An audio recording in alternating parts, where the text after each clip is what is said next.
Hello friends, કેમ છો? આજે આપણે બનાવીશું હોળી સ્પેશિયલ ઘઉંની મીઠી સેવ.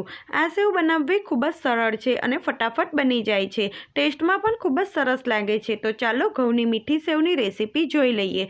રેસીપી સારી લાગે તો મારી ચેનલને સબસ્ક્રાઈબ કરજો. સેવ બનાવવા માટે મેં 100 ગ્રામ ઘઉંની સેવ લીધી છે. સાથે જ 2 થી 3 ચમચી ઘી અને 2 થી 3 ચમચી દળેલી ખાંડ લીધી છે. હવે આપણે સેવને બાફવાની છે. તો પહેલાં 500 ml જેટલા પાણીને ગરમ કરવા માટે મૂકી દઈશું. પાણી થોડું ગરમ થઈ જાય એટલે તેમાં 1 ચમચી જેટલું ઘી નાખીશું.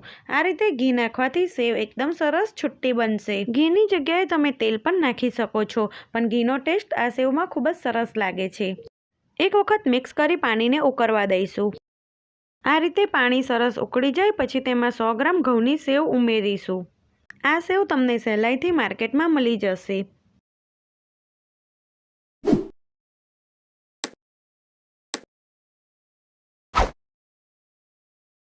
એક વખત સારી રીતે સેવને મિક્સ કરી લઈએ અને ગેસની ફ્લેમ મીડિયમ રાખી 4 થી 5 મિનિટ સુધી થવા દઈશું. વચ્ચે વચ્ચે સેવને મિક્સ કરતા રહીશું જેથી તે બરાબર થાય. આ સેવને થતાં વધારે સમય લાગતો નથી.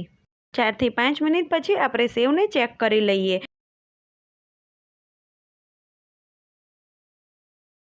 આ રીતે સેવને તમે થોડી તોડો અને તરત જ તૂટી જાય એટલે સમજો આપણી સેવ બરાબર બફાઈ ગઈ છે. તો ગેસની ફ્લેમ બંધ કરી દઈશું અને સેવને તરત જ કાનાવાળા વાસણમાં કાઢી લઈશું એટલે વધારાનું પાણી નીતરી જાય. અને તમે જોઈ શકો છો આપણી સેવ એકદમ સરસ છુટ્ટી બફાઈ છે. આ સેવને આપણે ગરમ ગરમ જ સર્વ કરવાની. તો આપણે સર્વિંગ ડીશમાં સેવ લઈ લઈશું. પછી તેમાં 1.5 ચમચી જેટલું ઘી નાખીશું. આ સેવમાં ઘીનો ટેસ્ટ એકદમ સરસ લાગે છે.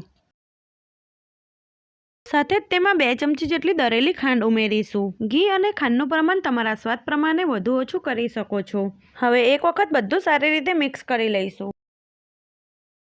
મેં ઉપરથી થોડું ઘી અને થોડી ખાંડ નાખી છે. તો ગરમા ગરમ ઘઉંની મીઠી સેવ બનીને બિલકુલ તૈયાર છે. રેસીપી સારી લાગે તો આવી જ બીજી નવી રેસીપી જોવા માટે મારી ચેનલને સબસ્ક્રાઈબ કરજો. Thanks for watching.